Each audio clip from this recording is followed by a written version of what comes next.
Welcome back. This is Aquarium Hacks by Marcus, and today I'm going to be talking about an interesting video, why I choose snails and shrimp as scavengers over catfish. Just to let you know really quick, this is the 8-gallon betta fish tank with Mr. Pebbles the betta, which is hid among all the foliage.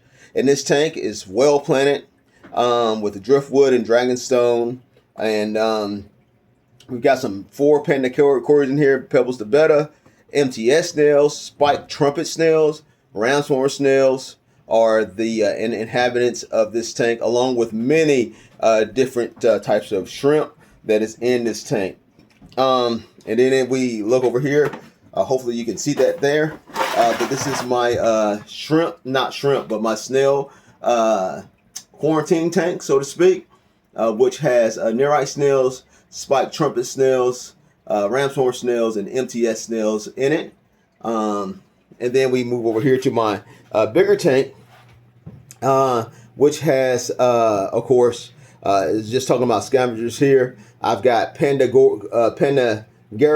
I removed my catfish from this tank, and I'll tell you why I removed my catfish here later. But now I have been testing it, because remember on one of my videos I talked about flubendazole, how I destroyed all my snails, or most of my snails.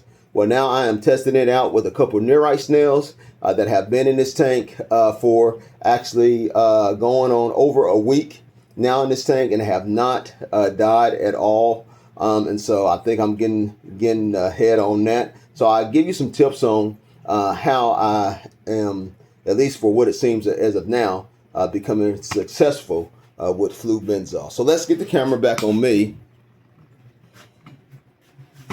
And hopefully everything showed up well in that video.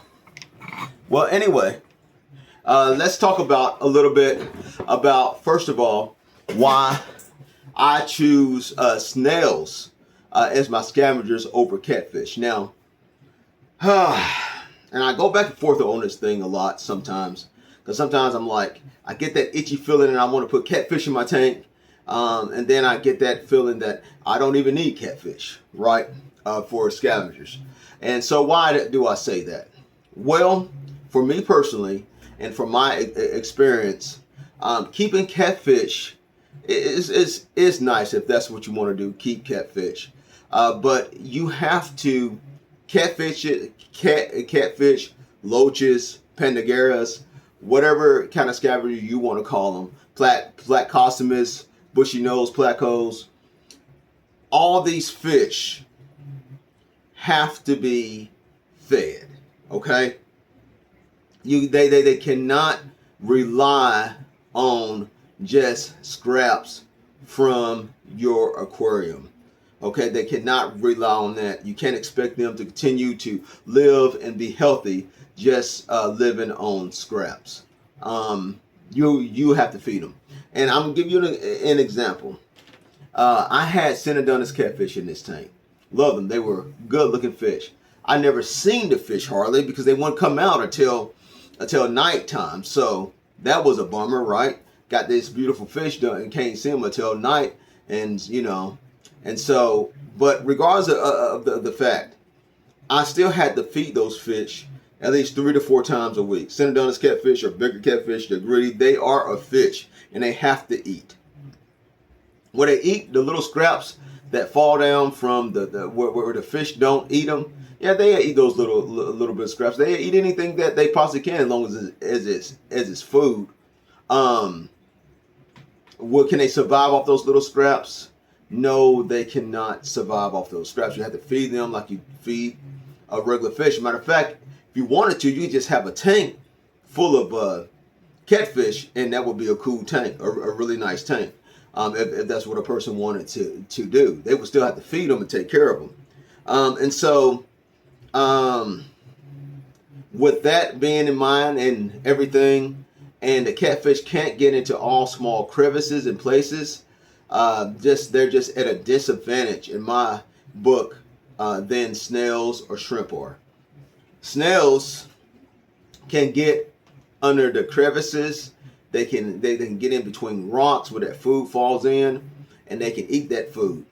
You don't have to feed snails on three to four times a week. You could probably drop a big algae wafer in there, maybe a couple times a week, an algae wafer just in case. But most of the time, those snails are going to feed on the algae, the brown algae, the detritus. They're going to break down fish waste. Even though they won't eat fish waste, so to speak, but they will break it down and eat whatever nutrients that is left over in that fish waste. So in a sense, essentially they're breaking stuff down.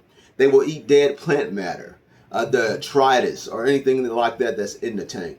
Catfish will eat food, fish food, but they are not going to, in most cases, are not going to eat the detritus like that. They're not going to break down fish waste. And then on top of that, they can't get into crevices and cracks and stuff like that. Now, I will say that the coolie loach is pretty good in getting in between crevices and cracks, but they are limited on what they can eat and what they can do. Snails, if you mix them up, you can have a powerhouse of a Scavengers crew in there. Now, you think about it this way. To really take care of your algae, you get nearite snails and you get ram's horn snails. They're going to take care of the algae problem, okay?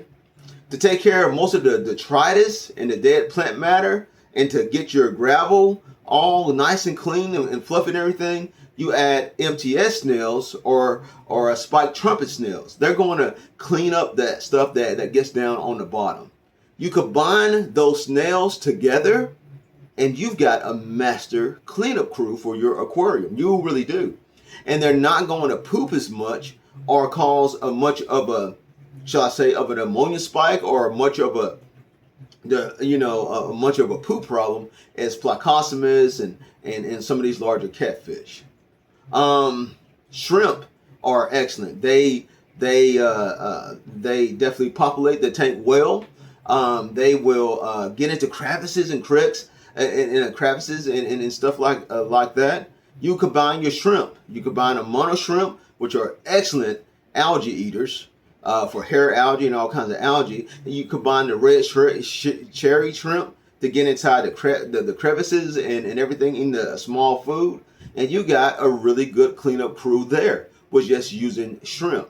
Now you combine shrimp and snails together, and you got a master cleanup crew without all the extra work of taking care of like the catfish. Sometimes you got to feed them at night and all that kind of stuff. You might have to feed your shrimp or your mono shrimp and your snails maybe once or twice a week with a couple of nice large algae wafers, but that's it, right? And they're still going to do a fantastic job in cleaning up your tank.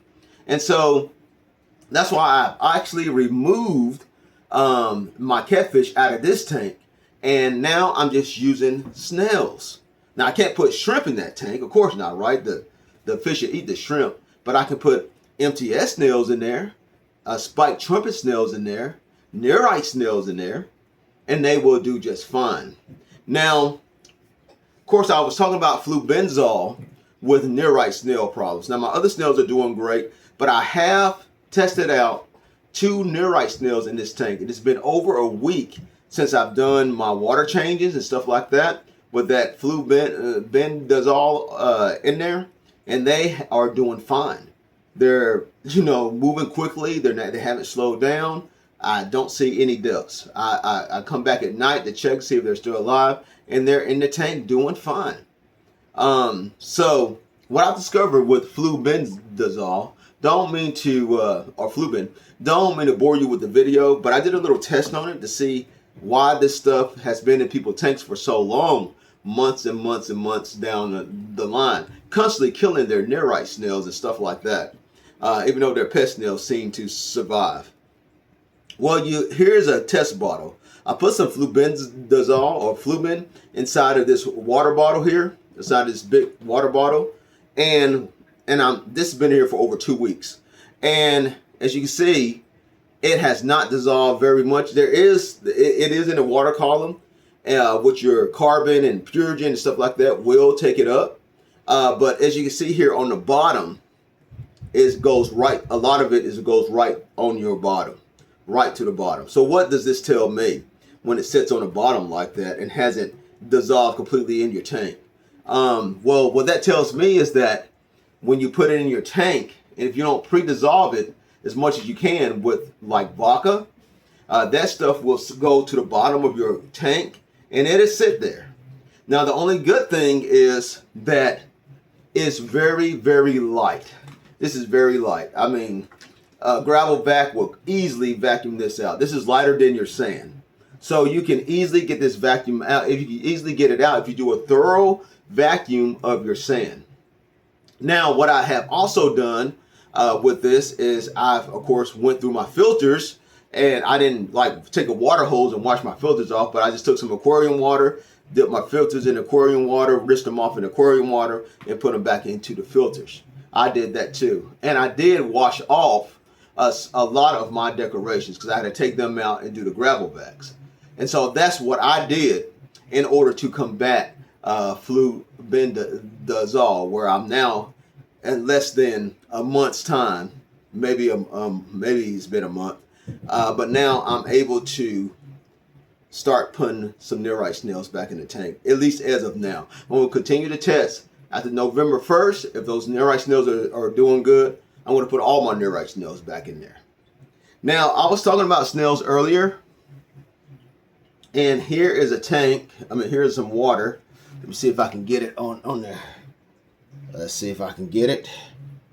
Okay, so here is, I got a little jug of water that has got different snails in there. So let's talk about just a few snails here. Now, particularly because we all know about MTS snails, nearite snails, roundhorn snails, bladder snails. We all know about those snails. But here's a snail that is pretty neat to me. And if I can get him on camera here. There he is. I got him. Okay, so this is the spiked, let's see if I can get him there, if it'll focus. But this is the spiked trumpet snail, or the spiked MTS snail. Now this isn't a full grown one, but once they get of good size, you will see actually little spikes coming all over the snail. And they will get up to probably about 1 inch long. They're similar to MTS snails, but they got a stouter body, they got spikes, and they are a different color, like a lighter brown. Like I said, this is a small one, so I'm not really, but this is a small one here. But when they do get big, they get these nice spikes on them, and they're just a wonderful snail. Those are the snails that I'm cultivating right now. They are a live bearing snail. They do populate, but they don't populate as fast as MTS snails do. But they definitely do populate. They won't interbreed with MTS snails because they're both live bearing snails. So you can have these snails mixed in with MTS snails and have a nice little snail population going on there. They are far more expensive than MTS snails are. And so that's something to consider as well. So yeah, I know this is a super long video, but that's why I choose snails as my scavengers over any fish. Because I just think that when you get the right combination of snails, right combination of shrimp together, you've got a really good powerhouse for an excellent scavenger crew. Okay, well, that's all I wanted to talk about today. And this is Aquarium Hacks by Marcus. Hey, keep on hacking.